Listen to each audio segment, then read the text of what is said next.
Welcome to Yukon Valley, Chichiko. From up here, you're able to see almost the entire reserve. This looks like the spot to set the plane down. I'll pull up to the jetty and you can climb out. Now, good luck to you out there. And don't forget, I'm only a radio call away.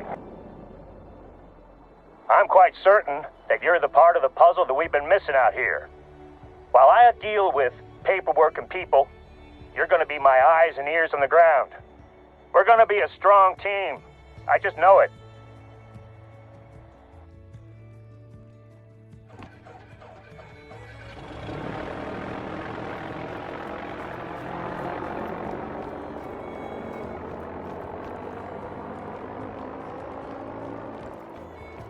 Enjoy your time out in the reserve. I'm confident that someone of your ability will find their way around, no problem. I look forward to seeing the results of your hunts.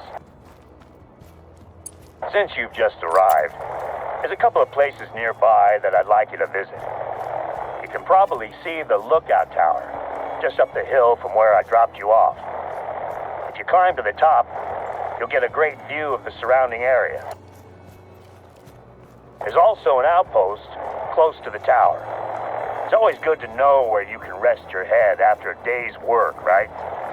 Head to the outpost and make sure it's ready to receive visitors. I don't mind which one you travel to first, but I'd like you to stop off at both sites. Once you're up top, enjoy the view. These towers are used mostly for fire watch duties. But when I'm at the top of one, normally I just want to put my feet up and enjoy the tranquility. I haven't had a chance to do that in a long time, though. You at the top? Can you see the outpost from there? I normally do a routine check of an outpost after we've had visitors. All it takes is a forgotten half-eaten sandwich, and suddenly you have curious animals coming to investigate. Bears are temperamental neighbors, and you don't want them knocking on the door asking to borrow some sugar.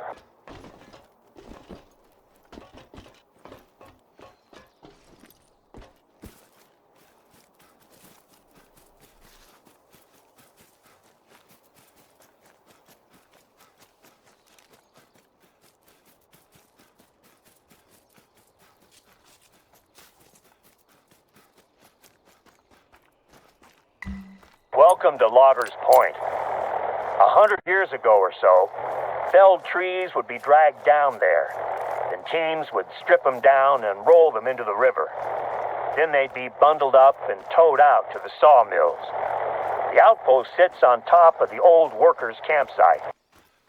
I know it might seem trivial, but can you take a look at the trash can and make sure that it's locked? It's a bear-proof trash can with a tricky catch. I don't want to take any chances.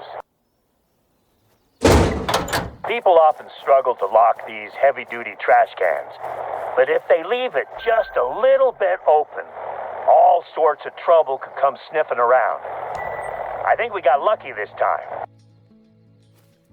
Thanks for taking care of that. Oh, one last thing. Before you move on, can you take a look at the firewood inside the cabin? Damn, this is bad news. These logs have all the signs of a beetle infestation. Let me see if I can check in with the hunters who must have cut the firewood. I have the number for their satellite phone in the log somewhere. I'll get back to you. I just found the number. I knew I had it here somewhere. I'll give the hunters who stayed here a call and see what they have to say. I'll call you back in a moment after I've landed.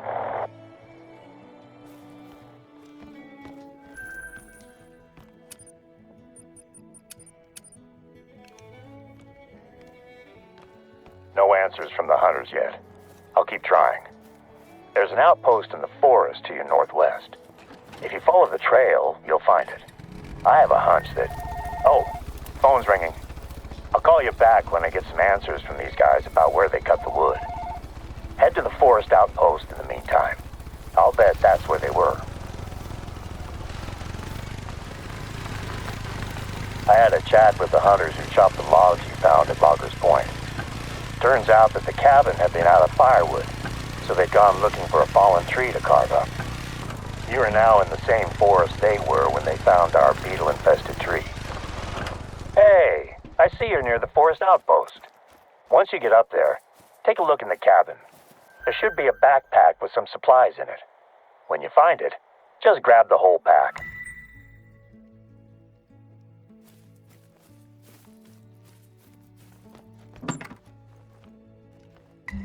That's the one. Once you're done at the outpost, take a look in the surrounding forest. Can you find any fallen trees in that area?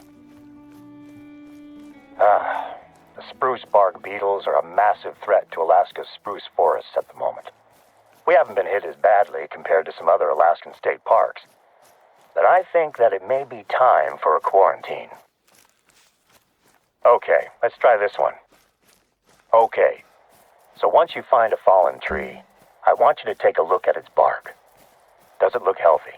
If so, it's probably not the tree we're looking for. This is the one. Okay, in that pack you should have a canister of paint and a nozzle attachment.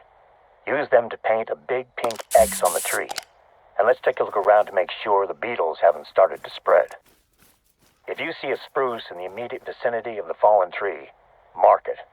And our forestry team will come out and take care of it.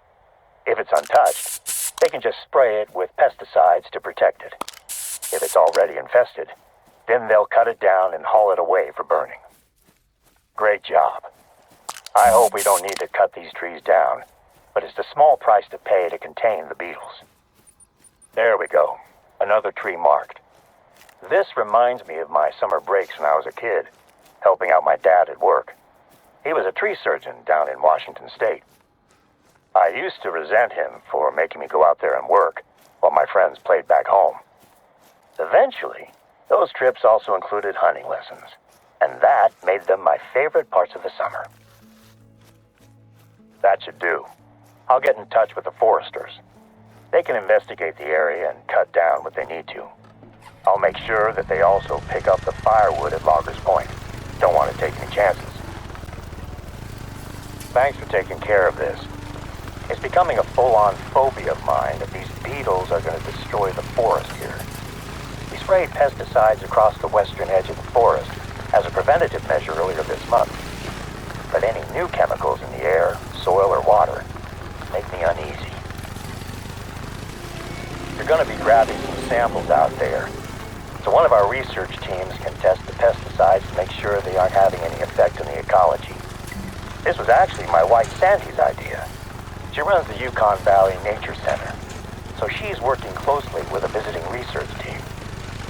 In the same bag that you found the paint, there should be some plastic sample containers. Could you bring them out to the wetlands? Muskeg is the word we use up here in Alaska. Welcome to Yukon Valley's wetlands. The last time I brought both of my daughters here to spot birds, they told me that all the bird spotting in the world wasn't worth the smell. Turned out that a bear had left a rotting moose carcass in the summer sun. I decided to spot birds somewhere else, just in case the bear came back for seconds. Watch your footing at the water's edge. It can be easy to slip and fall in. Just fill one of the containers you have with water. The pesticides we're using on the forest to prevent beetle infestation are effective, but I still have my doubts about the effects on other wildlife. The flats are one of our most biodiverse regions, so I can't risk introducing anything dangerous into the water or the food chain. Can you take some samples from the water beside the forest first? We sprayed a section of the forest's western edge last month, so I want to know if anything has changed since then. Nicely done. First time I was there, I misjudged how stable the edge of a pond was and ended up with one leg knee-deep in the water. I was a rookie at the time, and luckily nobody saw it happen. Can you grab a second sample from a body of water slightly further away from the forest?